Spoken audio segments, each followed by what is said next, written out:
Hello students, welcome to my YouTube channel.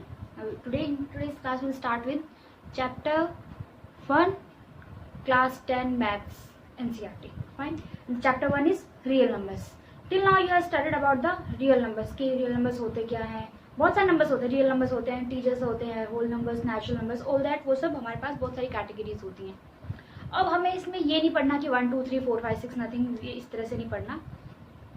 जो आज में पढ़ेंगे that we will study one first thing is Euclid division lemma, जो आज का टॉपिक है हमारा मेन, जिसके बेसिस पे हमारा क्यों पढ़ेंगे इस टॉपिक को, what is the need of that topic, क्या सिग्निफिकेंस है उसका, what is the use of that. Clear. तो सबसे पहली बात मैं लिख देती हूँ जो हमें पढ़ना है, that is my topic Euclid. Euclid एक मैथमेटिशियन था, उसने एक लेमा दिया, उसके नाम पे इसका नाम बना यूक्लिड डिवीजन लेमा. अब आप अभी तक आप थ्योरम्स वगैरह तो पढ़ते आए हो, जैसे थ्योरम बोलते हैं. थ्योरम क्या होती है, कोई स्टेटमेंट दी होती है, हमको वो डिराइव करनी होती है. What do mean bye lemma. अब आप बोलोगे मैम लेमा का क्या मतलब होता है, ये काम नहीं आने वाला कुछ, बट आपको पता होना चाहिए. What do mean, what is the difference between A theorem and A lemma. Lemma होता है कुछ वेल प्रूव्ड स्टेटमेंट्स होती हैं जिनका हमें प्रूफ नहीं करना होता, we just use that statements directly into to prove other statements. So what is lemma? Lemma होता है कि कोई भी proved statements which are used to prove other statements, इनका कोई proof नहीं होता. अब यूक्लिड एक मैथमेटिशियन हो गया, और डिवीजन का मतलब आपको पता है, और लेमा का मतलब मैंने आपको बता दिया. तो ये तो हो गया नाम का मीनिंग कि what do you mean by Euclid division lemma. Clear. उससे पहले वीडियो को लास्ट तक देखना, तभी सारी चीजें क्लियर होंगी. और अगर इसके बाद आपको चैप्टर 1 ना समझ में आए तो आई गारंटी यू आप ऐसा हो ही नहीं सकता कि आपको ही ना समझ में आए. ठीक है, लेट्स स्टार्ट. करते क्या है, डिवीजन लेमा होता क्या है. देखो, अब तक अगर हम डिवीजन की बात करें, अगर हम दो नंबर्स को डिवाइड करते हैं, अब तक हम क्या पढ़ते आए हैं कि अगर हमारे पास कोई भी दो नंबर्स हैं, सपोज ए और बी हैं, और हम इन दोनों को डिवाइड करते हैं, तो नई दो चीजें आती है. एक तो हमारे पास रिमाइंडर आता है, एक हमारे पास क्या आता है, क्वोशिएंट आता है. और इन दोनों में से एक हमारा डिवाइजर होता है, एक हमारा डिविडेंड होता है. ये आप लोगों ने पढ़ चुके हो आप लोग. अगर मैं आपसे उस डिवीजन एल्गोरिथम की बात करूं कि division algorithm normally general numbers का होता क्या है, क्या होता है हमारे पास कि हमारा dividend is equal to divisor into quotient plus remainder. ये होती है हमारी डिवीजन एल्गोरिथम. इसी डिवीजन एल्गोरिथम को यूज करके मैं आपको डिराइव करके दिखाऊंगी कि इसी से हमारा यूक्लिड डिवीजन लेमा बना है. कुछ अलग से ये डिवीजन लेमा नहीं है, इन्हीं चार चीजों को यूज करके हमारा लेमा बना है. अब यूक्लिड ने क्या कहा, यूक्लिड ने कहा कि ये तो हमारे डिवीजन एल्गोरिथम जो हम तक पढ़ते आ रहे हैं. यूक्लिड ने क्या बोला, उसने बोला कि इसी तरीके से ना, उसने डिविडेंड और डिवाइजर ना बोल के उसने बोला कि कोई दो पॉजिटिव मेरे पास नंबर्स हैं, कोई पॉजिटिव इंटीजर्स है मेरे पास दो, और अगर वो दोनों पॉजिटिव इंटीजर्स हैं तो उनके साथ दो होल नंबर्स की बात कर रही हूँ, दो होल नंबर्स और एग्जिस्ट करेंगे, जिससे कि एक कंडीशन सेटिस्फाई होगी, और वो यही कंडीशन होगी. क्या मतलब है मेरे कहने का, वो कहता है यूक्लिड क्या कहता है, for every positive integers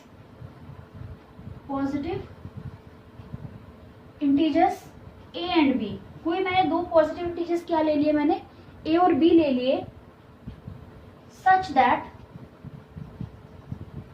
for every positive integers a and b there exist. ये साइन किसका है, इसको बोलते हैं हम देयर एग्जिस्ट. तो अगर मैं ऐसा साइन लगा रही हूँ तो आपको कंफ्यूज होने की जरूरत नहीं है मैडम ने क्या बनाया है, इसका मतलब होता है देयर एग्जिस्ट. अब देखो, पहली छोटी सी बात तो मेरी ये मानो, अगर मैथ्स पढ़ रहे हो तो कम से कम just use the minimum use of English language. If you are studying maths, try to use maths. अगर मैंने प्लस बोला तो आप ऐसे प्लस लिखोगे, क्यों लिखोगे भाई, इंग्लिश पढ़ रहे हैं, इंग्लिश की क्लास चल रही है. राइट डाउन प्लस, ऐसे मैथमेटिकल ऑपरेशंस यूज करो. इफ आई से मल्टीप्लीकेशन, भाई एक बच्चा बैठकर मल्टीप्लीकेशन लिखे जा रहा है और स्पेलिंग आ गई गलत, इंग्लिश तो पढ़ने रहे, लगा दो मल्टीप्लीकेशन का साइन. बात समझ में आती है. तो पहली चीज मेरी ये मानो कि if you are studying maths, try to use minimum English language. There exist पूरा नहीं लिखना, मैंने सिंबल लगाओ उसका, this is the symbol of there exist. जैसे मैंने यहाँ पे पॉजिटिव लिखा है, for every positive integers a and b there exist. अब क्या देयर एग्जिस्ट करता है जब दो नंबर्स को डिवाइड करते हैं? देयर एग्जिस्ट क्या करेंगे? एग्जिस्ट टू होल नंबर्स हम कह देते हैं। अब मैंने होल नंबर्स क्यों कहा है उसका भी एक रीजन है। Two whole numbers are rather unique, two unique होता है, टू यूनिक होल नंबर्स, ठीक है। किस तरह के? उनको मैं नाम देती हूँ Q and are.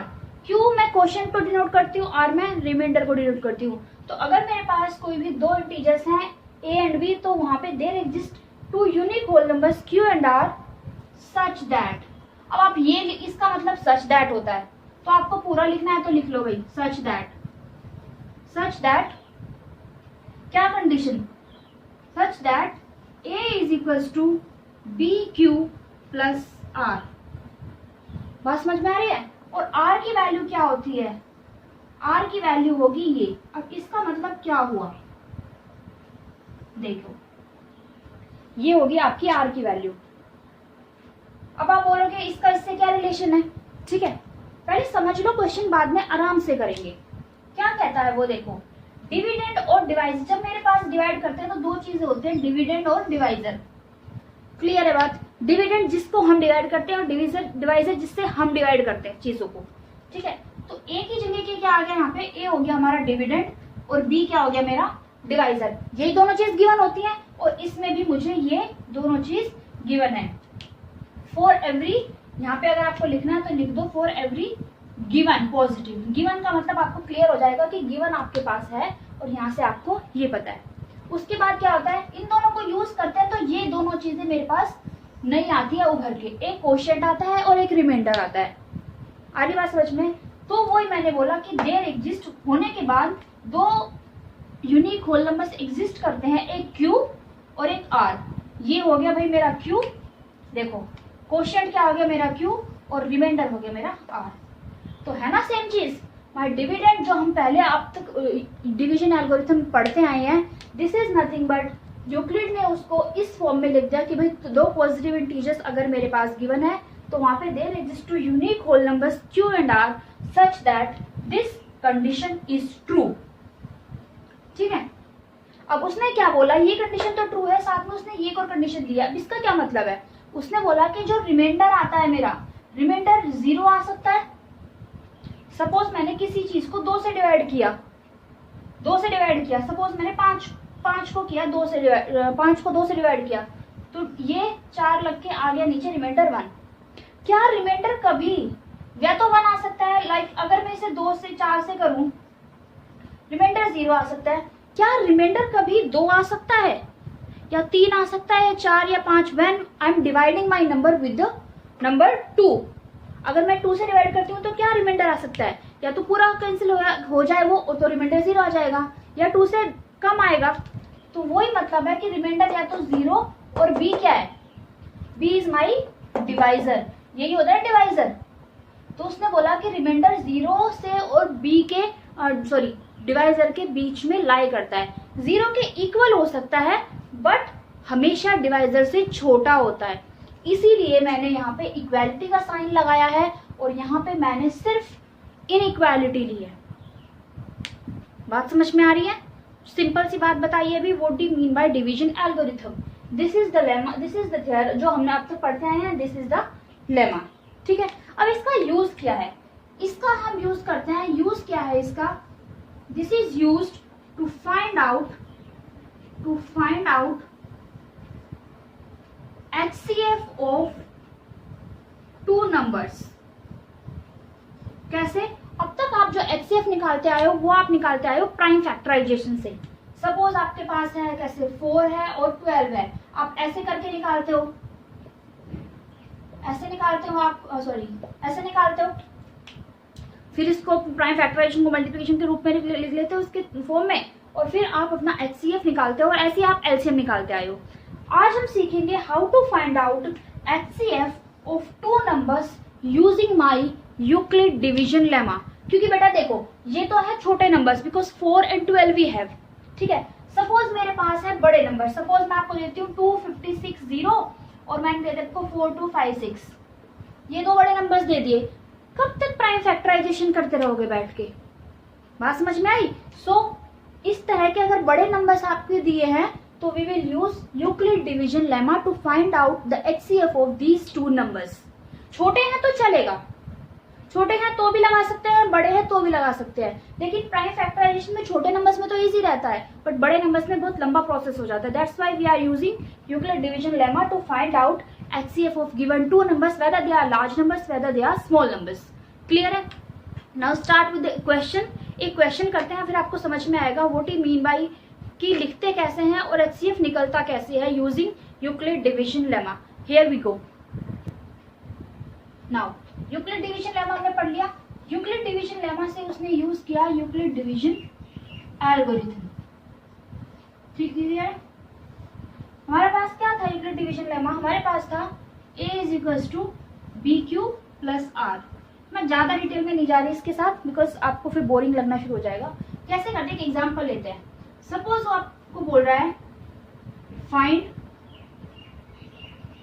HCF of suppose 640 and 150। ये दो नंबर्स आपने दिए, उसने आपको दिए।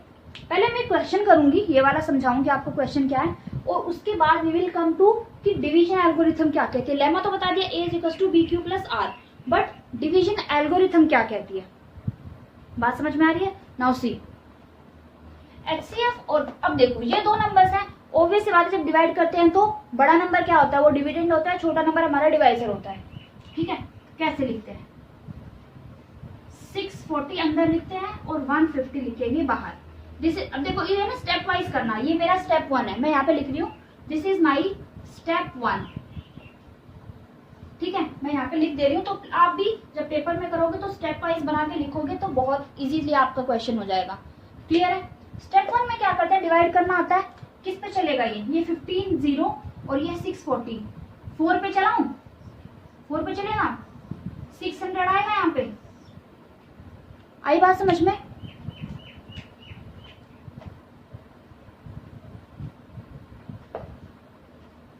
600 माइनस क्या तो कितना आया? 40 आ गया। ठीक है, अब इसको आगे मत करो, पहले रुको थोड़ा। अब इसमें हमने यूज करना है अपना डिवीजन एल्गोरिथम। इसको लिखो जरा अपने इस फॉर्म में, इसके सामने लिखो हमेशा। कैसे है? जब आप लिखोगे ना स्टेप बाय स्टेप तो आपको याद रहेगा। इसका मतलब क्या, कैसे लिखते हैं? ये हमारा क्या होता है? डिविडेंड। डिविडेंड क्या है इसमें? 640 डिविडेंड है। 640 अगर डिविडेंड है तो कैसे लिखेंगे? 640 dividend is equals to b क्या होता है? Divisor. Divisor is 150 into quotient कितना है? कोशेंट आया कितना? 4। दिस इज 4 प्लस रिमाइंडर कितना? 40। तो ये हो गया मेरा फर्स्ट स्टेप। ठीक है, रिमाइंडर आ गया कितना? 40। अब देखो रिमाइंडर 150 से छोटा ही आ रहा है ना। ठीक है, ये आने के बाद अब फर्दर तो हम डिवाइड नहीं कर सकते इसको। ठीक है, अब क्या करेंगे? इस रिमाइंडर को बना दो अपना डिवाइजर, और जो ये था, जो पहला डिवाइजर था, उसको बना दो अपना क्या? डिविडेंड। हाँ, डिविडेंड। इसको ले आओ कहाँ पे? डिविडेंड के पास, और रिमाइंडर रहेगा, बन जाएगा हमारा दूसरे स्टेप में क्या बन जाएगा? वो डिवाइजर बन जाएगा। इसे बोलेंगे हम अपना स्टेप नंबर 2। अब अगर इसे मैं करूं तो व्हाट इट विल बी? फिर से अगर मैं इसको डिवाइड करूं तो किस में चलेगा? ये 3 पे जाएगा। 3 पे तो कितना हुआ? 120। फिर से क्या करेंगे? माइनस, तो कितना बचा? 30। अब इसको जरा लिख लो फिर से इसी फॉर्म में। ये जो लिख रही हूँ ना, ये हर स्टेप में आपको लिखना है। क्यों लिखना है अब मैं बताऊंगी आपको क्यों लिखना है। तो इसका मतलब क्या हुआ? Now 150 is equals to 40 into 3 plus 30। ये तब तक आपको करते जाना है अपना प्रोसेस जब तक कि आपका रिमाइंडर 0 ना हो जाए। बात समझ में आ रही है? Now we start with this again. Now my dividend will be 40। 1 पे 3 जा, बचा कितना? 10। This was my step number 3। ठीक है, अब इसको फिर से हम कैसे लिख सकते हैं? 40 ये dividend, so 40 is equals to 30 into 1 plus 10। इसके सामने अगर लिखते जाओगे ना इन स्टेप्स को, तो डिफिकल्टी नहीं होगी आपको करने में, एक एक स्टेप करते जाओ, लिखते जाओ। अब फिर से ये बन जाएगा क्या, 33 लो भाई रिमाइंडर हो गया 0, हो गया। तो last step was 30 is equals to 10 into 3 plus remainder 0। तो मैंने आपको कहा था प्रोसेस को तब तक करते जाओ जब तक कि रिमाइंडर क्या ना हो जाए 0। अब लास्ट नंबर क्या है जिससे हमने डिवाइड किया है और रिमाइंडर 0 आया है, क्या नंबर लास्ट है, ये 10 है। So this 10 is nothing but my HCF of given 2 numbers. बात समझ में आ रही है। सो आप क्या बोलोगे, HCF ऑफ, कैपिटल में लिखोगे HCF ऑफ दोनों नंबर्स क्या है ये रहे 640, 150। लिखने का तरीका क्या है, HCF of 640, 150 is equals to कितना 10। This is your answer. और आपने यहाँ पे लिखना है तो लिख देना, बाय यूक्लिड डिवीजन एल्गोरिथम। ठीक है, तो अब यूक्लिड डिवीजन एल्गोरिथम क्या क्या कहती है कि हमारे पास अगर दो नंबर्स हैं, हम उसको इस प्रोसेस में डिवाइड करते जाते हैं और लास्ट में जो हमारा, जिससे हम डिवाइड करते हैं, जो लास्ट का डिवाइजर आता है जिससे कि हमारा रिमाइंडर 0 बनता है, that is nothing but my HCF of given 2 numbers. ठीक है, लेकिन तब तक करते जाना है जब तक कि रिमाइंडर क्या ना हो जाए 0 हो जाए। So this was the question कि आपको क्वेश्चन करना कैसे है। ये स्टेप 1 2 3 ऐसे नहीं भी लिखोगे तो चलेगा, बट ये प्रोसेस और ये दिस इज मस्ट, ये आपको लिख के दिखाना ही दिखाना है। ठीक है, नहीं दिखाओगे तो माइट पॉसिबल आपके मार्क्स कट सकते हैं। क्लियर है। सी, अब मैं इसको आपको फर्स्ट, इस टॉपिक को समझने के बाद आपकी फर्स्ट एक्सरसाइज का फर्स्ट क्वेश्चन बहुत इजीली हो जाएगा। मैं आपका फर्स्ट क्वेश्चन आपको करके दिखाती हूँ, बहुत सिंपल है। उसके बाकी के 2-3 क्वेश्चन थोड़े से अलग हैं, उसको अलग करेंगे। इसको पहले HCF को अच्छे से समझ लेते हैं कि what do mean by HCF। Clear है बात। Here we go for the next question. Now see, these are the first question, we have 3 parts. 2 parts I have written for you and 1 question I have left for you only. ठीक है, आप उसका second part करोगे and you will tell me the answer. This is first part. क्या करना है उसने, वो बोल रहा है using the Euclid division algorithm find the HCF of given this 2 numbers. ठीक है, अब बताया था हमेशा डिवाइजर जो होता है वो बड़े वाला नंबर, जो छोटा वाला नंबर होता है, जो डिविडेंड होता है वो बड़े वाला नंबर होता है। अगर इस क्वेश्चन की मैं पहले इस क्वेश्चन की बात करूं आपसे, किसको बाहर किसको अंदर लिखना है, जो छोटा नंबर है उसको बाहर रखो, जो बड़ा नंबर है उसको अंदर रख दो। ये हो गया छोटा नंबर बाहर और भाई बड़े को रख दिया मैंने अंदर। अब मैं स्टेप 1 स्टेप 2 बार बार नहीं लिख रही, वो सिर्फ डिवीजन एल्गोरिथम लिखेंगे साइड में। अगर इसकी बात करूं, डिवाइड करना आता है किस पे, 2 पे चलेगा, ये नहीं जाएगा, 1 पे जाएगा। 135 डिवाइड करना सबको आता है, 0 9 हो गया। और चलो साथ साथ वो भी लिखते रहते हैं, बाय यूक्लिड डिवीजन एल्गोरिथम। क्या कहा डिवीजन एल्गोरिथम इसने, that my dividend is equal to my divisor into my quotient plus my remainder, ये बोला उसने। क्लियर है। नेक्स्ट अब किससे करेंगे, now 135 will be my dividend and will be divided with 90। अब किस पे चलेगा, 2 पे ले जाएगा, 180 हो जाएगा, अगेन 1 पे, so this is 90, what is left with 4 and 5। ठीक है, now it will be what, now कैसे, अब दूसरा स्टेप क्या होगा, 135 is nothing but 90 into 1 plus 45। Step by step लिखोगे ना एक दूसरे के नीचे, तो आपका क्वेश्चन गलत होने के चांसेस भी नहीं रहेंगे। क्लियर है। Now next step is, this is 90 twice ये लो 92 सा, सॉरी 45 2 सा 90 हो गया, remainder 0। The last step is 90 is equals to 45 into 2 plus remainder माई 0 हो गया रिमाइंडर। और जो लास्ट चीज है जिससे हमें डिवाइड किया, that is what 45। So this is nothing but HCF of 135, 225 is equals to 45. This is my question. कोई डाउट है तो बताइए। आप अपने को ना कमेंट सेक्शन में बता सकते हो डाउट, ऐसा कोई दिक्कत नहीं है कि आपको उसी में बताना है। क्लियर है बात? So this is the question. Now see the next part. Clear? Now see the last part. बहुत सिंपल है, देखो बहुत सिंपल है ये, आप स्टेप वाइज करते जाइए, बहुत सिंपल चीज है। 867 बड़ा है, 225 है छोटा, ठीक है। चलाए इस पे, किस पे चलेगा? 3 पे जाएगा, ये जाएगा 4 पे, 4 पे नहीं जाएगा, 3 पे जाएगा। 3 5 जा 6 7 एंड 3 2 जा 6, ठीक है। देखो अगर 4 पे चलाओगे तो ज्यादा हो जाएगा, ये 0 2 है ना, ज्यादा हो गया ना, 0 8 ये 900, ठीक है। तो आप देख लेना करके, 4 पे तो जाएगा नहीं, 3 पे जाएगा। कितना बचा यहाँ पे हमारे पास? दिस इज 2 माइनस क्या, तो ये, और यहाँ पे 1, ठीक है। आपको एक एक स्टेप लिखना है, एक एक स्टेप लिख लो। जब आप थोड़ा यूज टू हो जाओगे ना करने के, तो आपको सारे स्टेप भी एक साथ लिख सकते हो। अब 2 to 5 पे, अब देखो क्या ये 1 2 पे चलेगा? नहीं, ये 1 पे जाएगा डायरेक्ट। 1 पे 192, ठीक है। कितना बचा यहाँ पे? 3 एंड दिस इज यहाँ से अगेन 3, ये आएगा 33 बचेगा। Now we are left with what? Now 192 will become my dividend. Again if you divide it by what? 5 से 6 से, 6 से तो जाएगा नहीं, 5 से जाएगा। सो 5 165, क्लियर है। नेक्स्ट दिस इज 7, और ये कितना हो गया? 2 33, बड़ा लंबा जा रहा है, जाने दो कोई बात नहीं। कितना बचा? ये फिर से 1 पे 27, कितना आया यहाँ पे? 6, और ये फिर से 27, तो कितना आया?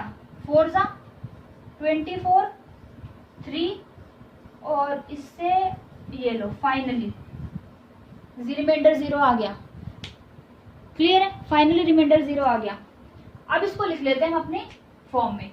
कैसे होएगा ये? इसकी अगर बात करें तो 867 is equal to 225 into 3 plus 192, ठीक है। इसकी बात करें तो 225 is equal to 192 into 1 plus 33। इस पे आए तो 192 is equal to 33 into 5 plus 27। We come to this part, 33 is nothing but equals to 27 into 1 plus 6. If we come to 6, 6 nothing but 4 into, sorry, this was 27. 27 is equals to 4 into, rather 6 into 4. ध्यान रखना ये चीज, पहले divisor ही लिखना, बाद में quotient लिखना, तो ये थोड़ा इजी रहेगा आपके लिए। प्लस रिमाइंडर कितना बच रहा है? 3, and the last was 6 is equals to 3 into 2 plus remainder is 0. So what is my last number from which I divided completely? 3. तो what is the answer? HCF of किसका? 867 का और 225 का is what? Answer is 3. This is the answer for third part of question number 1 exercise 1.1. Clear है? इसका question number 2, 4 और 5 वो तीनों एक जैसे, वो एक साथ करेंगे। क्वेश्चन नंबर 3 देख लेते हैं, वो भी उसमें भी हमें HCF निकालना है, उसको देखते हैं और वीडियो खत्म करते हैं। नेक्स्ट वीडियो में हम इसके सेकंड क्वेश्चन नंबर 2 और क्वेश्चन नंबर 4 और 5 करेंगे, जो एक जैसे क्वेश्चन उनको एक साथ करेंगे ताकि समझने में हमको कोई डिफिकल्टी ना आए। क्लियर है बात? Now here we go for the next question. Now see, this is the last question, question number 3. What is the question? An army contingent of 6 members to march behind an army band of 32 members in a parade. The two groups to march in same number of columns. What is the maximum number of columns in which they can march? अब देखो, मुझे दो चीजें की मैंने, अपने काम की चीज देखो। एक ये नंबर्स ऑफ मेंबर्स दिए हुए हैं हमको, और एक बैंड, जितने कंटिजेंट में 616 मेंबर्स, और आर्मी बैंड में कितने हैं? 32 मेंबर्स, और दोनों को जो मार्च करना है वो सेम नंबर ऑफ कॉलम्स में करना है। क्लियर है? अब दूसरी बात, उसने यहाँ पे बोल दिया मैक्सिमम नंबर, तो मैक्सिमम मतलब HCF का मतलब क्या होता है? Highest common factor. तो जब भी आपसे मैक्सिमम की बात की जाती है, means he is asking for the HCF.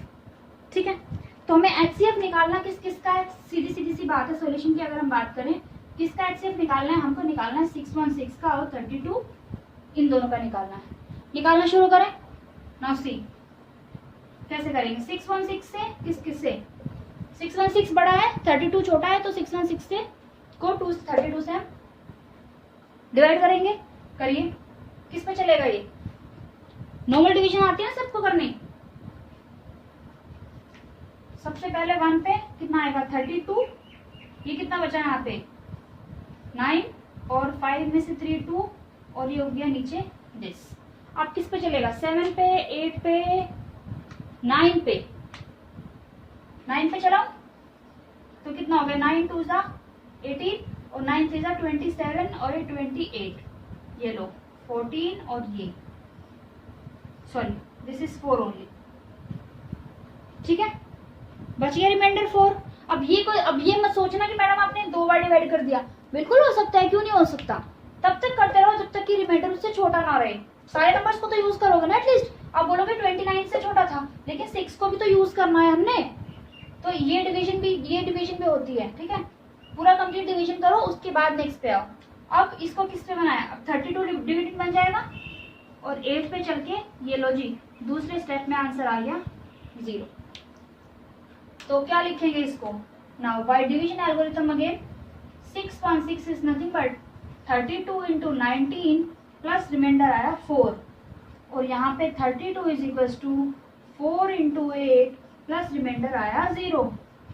तो what is the HCF of 616, 32, क्या लास्ट नंबर है 4, so answer is 4 of question number 3 exercise 1.1 clear है। so in this video we are stopping just here only. the next video will start with question number 2, 4 and 5, क्योंकि वो तीनों questions इनसे बहुत different है। Use उसमें भी डिवीजन एल्गोरिथम होगा, वो भी उसी के एप्लीकेशंस है, बट इनसे थोड़े से अलग है। इसमें करूंगी तो बहुत लंबी वीडियो भी हो जाएगी और आप लोगों को समझ भी नहीं आएगा। तो उन तीनों क्वेश्चन जो सेम है उनको हम एक तरीके से करेंगे। ये आपको HCF क्लियर हो जाना चाहिए। Start doing these questions, practice करिए, एग्जांपल्स दिए, एग्जांपल्स प्रैक्टिस करिए। ठीक है, this is the it. And if you any doubt tell me in the comment section, otherwise share it with your friends, like करिए अगर आपको अच्छा लगता है, subscribe the channel and keep practising. Thank you so much.